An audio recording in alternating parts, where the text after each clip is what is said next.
Good morning students. Hindi व्याकरण के अंतर्गत आज हम पाठ 13 अविकारी शब्द का अध्ययन करेंगे।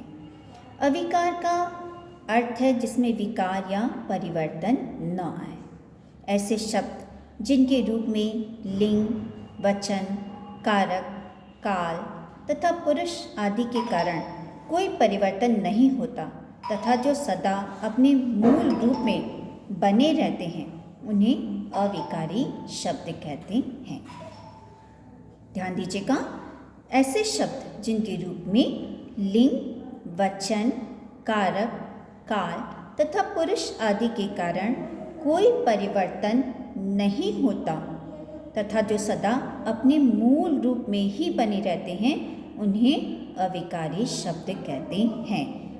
यानी ऐसे शब्द जिन्हें हम किसी भी लिंग में परिवर्तित कर लें, पुल्लिंग से स्त्रीलिंग बना लें, स्त्रीलिंग से पुल्लिंग बना लें, एक वचन से बहुवचन कर लें, बहुवचन से एक वचन कर लें, कारक में परिवर्तन जिनमें कर लें या भूत भविष्य वर्तमान काल में से किसी भी काल में परिवर्तित कर लें। ऐसे शब्दों में कोई भी परिवर्तन नहीं आता है तो ऐसे शब्दों को हम अविकारी शब्द कहते हैं। अविकारी शब्दों को अव्यय भी कहते हैं। कुछ उदाहरणों द्वारा हम इसे समझते हैं। लड़की मधुर गाती है, लड़का मधुर गाता है। उन्होंने मधुर गीत गाया। यहाँ पर मधुर शब्द जो है वो अविकारी शब्द है। लड़की मधुर गीत गाती है स्त्रीलिंग का वाक्य है, लड़का मधुर गीत गाता है ये पुल्लिंग का वाक्य है। तो जब हमने स्त्रीलिंग से पुल्लिंग में परिवर्तित किया तो यहाँ पर मधुर शब्द में कोई भी परिवर्तन नहीं आया, तो मधुर शब्द क्या है? अविकारी शब्द है। उन्होंने मधुर गीत गाया, वह मधुर गीत गा रहा है, उन्होंने मधुर गीत गाया। यहाँ पर भी अगर हम एक वचन से बहुवचन में परिवर्तित करें तो मधुर शब्द में कोई भी परिवर्तन नहीं आ रहा है, तो मधुर शब्द क्या हुआ? अविकारी शब्द हुआ। एक अन्य उदाहरण देखते हैं। वह मंदिर की ओर गया, वह तालाब की ओर गई, वे बाग की ओर गई। यहाँ पर वाक्य में परिवर्तन हुआ है पर की ओर शब्द में कोई भी परिवर्तन नहीं आया, तो की ओर अविकारी शब्दों की श्रेणी में आते हैं। वाक्य का कर्ता चाहे पुल्लिंग हो या स्त्रीलिंग, चाहे एक वचन हो या बहुवचन, अविकारी शब्द बिना परिवर्तन के प्रयुक्त होते हैं। ऊपर दिए गए वाक्यों में आए सभी रंगीन शब्द अविकारी शब्दों की श्रेणी में आते हैं। अविकारी शब्द 5 प्रकार के होते हैं। पहला क्रिया विशेषण, जिसके कुछ उदाहरण इस प्रकार हैं। आगे, पीछे, कल, आज, धीरे धीरे, जल्दी जल्दी, ध्यान पूर्वक। दूसरा संबंध बोधक, जिसके कुछ उदाहरण हैं। के साथ, के यहाँ, के ऊपर, के नीचे, के पीछे, की अपेक्षा, की बजाय, के अलावा। तीसरा समुच्चय बोधक, जिसके कुछ उदाहरण इस प्रकार हैं। और, अथवा, या, किंतु, परंतु, इसलिए, कि, ताकि आदि। चौथा विस्मयादि बोधक, जिसके उदाहरण हैं अरे, वाह, आह, शाबाश आदि। पांचवा निपात, जिसके उदाहरण हैं ही, तो, भी, मात्र आदि। आइए जानते हैं क्रिया विशेषण के बारे में। जो शब्द क्रिया की विशेषता बताते हैं वे क्रिया विशेषण कहलाते हैं। यानी क्रिया की विशेषता बताने वाले शब्दों को हम क्रिया विशेषण कहते हैं। कुछ उदाहरणों द्वारा इसे देखते हैं। चिड़िया डाल पर बैठी है। यहाँ पर चिड़िया कहाँ बैठी है? डाल पर। तो डाल पर शब्द क्रिया की विशेषता को बता रहा है। क्रिया क्या है? बैठना, और क्रिया की विशेषता है कि वो डाल पर बैठी है, तो डाल पर क्रिया विशेषण शब्द होगा। तुम इसे कल देखना चाहोगे। यहाँ पर कल शब्द क्रिया विशेषण के अंतर्गत आएगा। किंतु इसे देर तक देखना संभव न होगा। यहाँ पर देर तक शब्द क्रिया विशेषण के अंतर्गत आएगा। चिड़िया फुर्र से उड़ जाएगी। क्रिया क्या है? उड़ जाएगी। और कैसे उड़ जाएगी? फुर्र से उड़ जाएगी। तो फुर्र से क्रिया की विशेषता को व्यक्त कर रहा है, तो ये क्रिया विशेषण के अंतर्गत आएगा। अब जानते हैं क्रिया विशेषण के भेद के बारे में। क्रिया विशेषण के 4 भेद होते हैं। पहला कालवाचक क्रिया विशेषण, दूसरा स्थानवाचक क्रिया विशेषण, तीसरा रीतिवाचक क्रिया विशेषण और चौथा परिमाणवाचक क्रिया विशेषण।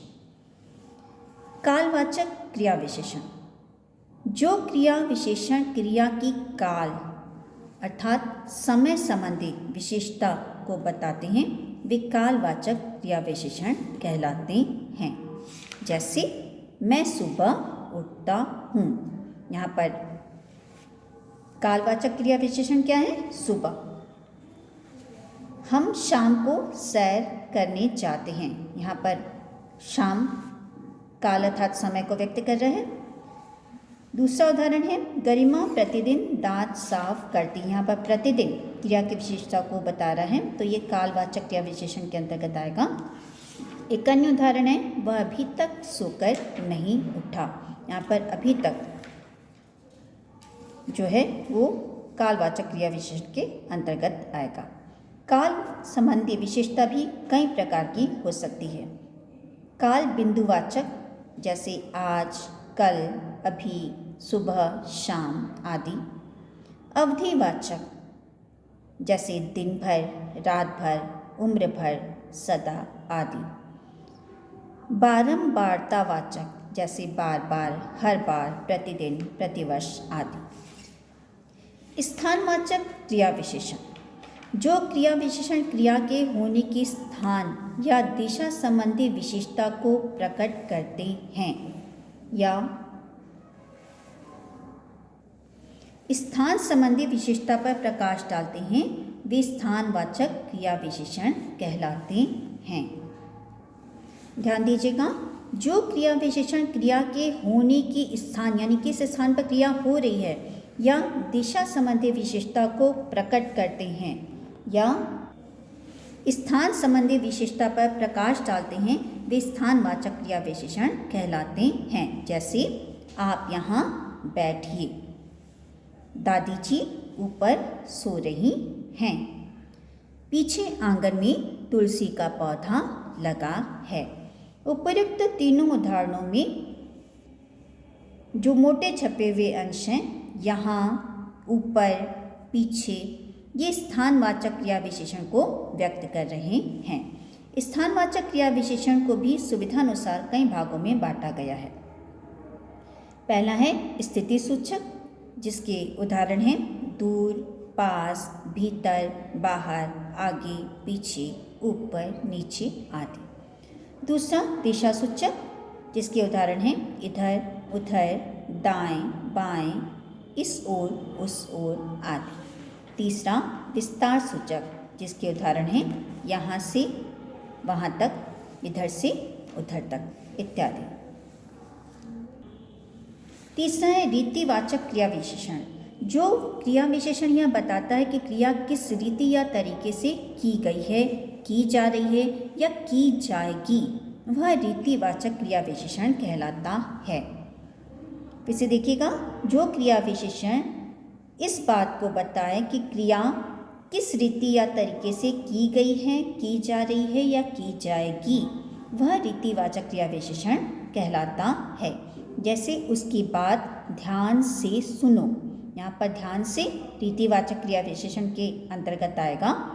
कुतिया जोर से भौंकी, जोर से रीतिवाचक क्रिया विशेषण के अंतर्गत आएगा। वह चौंक कर उठा, चौंक कर रीतिवाचक के अंतर्गत आएगा। बच्चों धीरे धीरे चलो, तो यहाँ पर क्या हो रहा है, क्रिया किस तरीके से की जा रही है उसके बारे में हमें बताया जा रहा है। रीतिवाचक क्रिया विशेषणों को भी अगर टुकड़ों में बांटा जाए तो वे कुछ इस प्रकार होंगे।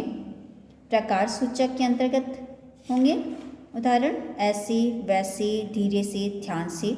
निश्चय सूचक के अंतर्गत कुछ शब्द हैं जरूर, अवश्य, अनिवार्य रूप से इत्यादि। कारण सूचक के अंतर्गत हैं इसलिए, के कारण, के बावजूद इत्यादि।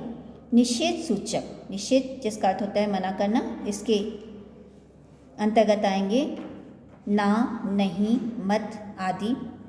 प्रश्न सूचक रीतिवाचक क्रिया विशेषण के अंतर्गत आएंगे कैसे, क्यों आदि। परिमाणवाचक क्रिया विशेषण, जिन क्रिया विशेषण शब्दों से क्रिया की मात्रा या परिमाण का बोध होता है उन्हें परिमाणवाचक क्रिया विशेषण कहते हैं। जैसे वह पानी बहुत पीता है, यहाँ पर बहुत शब्द क्रिया की मात्रा के बारे में हमें बता रहा है, तो ये परिमाणवाचक क्रिया विशेषण के अंतर्गत आएगा। जितनी चीनी डालोगे उतना मीठा होगा, यहाँ पर जितनी और उतना ये भी मात्रा का बोध करा रहा है, तो ये परिमाणवाचक के अंतर्गत आएगा। मेरे पास पर्याप्त पैसा है, यहाँ पर भी ये उदाहरण परिमाणवाचक के अंतर्गत आएगा। परिमाणवाचक क्रिया विशेषण भी कई प्रकार के होते हैं। अधिकता बताने वाले, जिसके अंतर्गत आने वाले शब्द हैं बहुत, खूब, अत्यंत, अति, ज़्यादा आदि। न्यूनता अर्थात कम बताने वाले, इसके अंतर्गत आने वाले शब्द हैं कम, थोड़ा, अल्प, जरा सा आदि। पर्याप्तता बताने वाले, इसके अंतर्गत आने वाले शब्द हैं पर्याप्त, काफ़ी, जी भर आदि। क्रम को बताने वाले, इसके अंतर्गत आने वाले शब्द हैं थोड़ा थोड़ा, बारी बारी, जरा जरा आदि। तुलना बताने वाले परिमाणवाचक क्रिया विशेषण के अंतर्गत आने वाले शब्द हैं इतना, उतना, कितना, जितना आदि। विशेषण तथा क्रिया विशेषण में अंतर। विशेषण संज्ञा या सर्वनाम की विशेषता बताते हैं। जैसे राधिका प्यारी बच्ची है, यहाँ पर प्यारी शब्द विशेषता को बता रहा है, इसलिए विशेषण है। अनुपम स्वार्थी लड़का है, यहाँ पर भी स्वार्थी शब्द जो है वो विशेषण है। अच्छा काम सबको अच्छा लगता है, इस उदाहरण में भी अच्छा शब्द विशेषण के अंतर्गत आएगा। रंगीन चित्र आकर्षक है, ये भी विशेषता को व्यक्त कर रहा है, तो विशेषण के अंतर्गत आएगा। अब कुछ अन्य उदाहरण देखते हैं। तुम तेज दौड़ते हो, यहाँ पर तेज शब्द दौड़ना क्रिया की विशेषता को व्यक्त कर रहा है, इसलिए क्रिया विशेषण के अंतर्गत आएगा। वह बहुत पढ़ती है, यहाँ पर बहुत शब्द पढ़ने की विशेषता को व्यक्त कर रहा है, इसलिए क्रिया विशेषण के अंतर्गत आएगा। सीढ़ियाँ ध्यान से उतरना, यहाँ पर ध्यान से शब्द क्रिया विशेषण के अंतर्गत आएगा। फिर वहीं बैठ गए, यहाँ पर वहीं शब्द, ये भी क्रिया विशेषण के अंतर्गत आएगा। कुछ ऐसे उदाहरण देखते हैं जहाँ एक ही शब्द दोनों के लिए प्रयोग में आया हो, यानी विशेषण के लिए भी प्रयोग में आया हो और क्रिया विशेषण के लिए भी प्रयोग में आया हो। जैसे वह सुंदर है, ये विशेषण के अंतर्गत आएगा। सुंदर शब्द यहाँ पे विशेषण के अंतर्गत आएगा। वह सुंदर लिखती है, यहाँ पर सुंदर शब्द क्रिया विशेषण के अंतर्गत आएगा, क्योंकि ये क्रिया की विशेषता को व्यक्त कर रहा है। वह अच्छा है, ये विशेषण के अंतर्गत आएगा, जबकि वह अच्छा पढ़ता है, ये क्रिया विशेषण के अंतर्गत आएगा। तो बच्चों, इस पाठ से हमने सीखा कि जिन शब्दों में लिंग, वचन, कारक, काल तथा पुरुष आदि के कारण परिवर्तन नहीं होता वे अविकारी शब्द कहलाते हैं।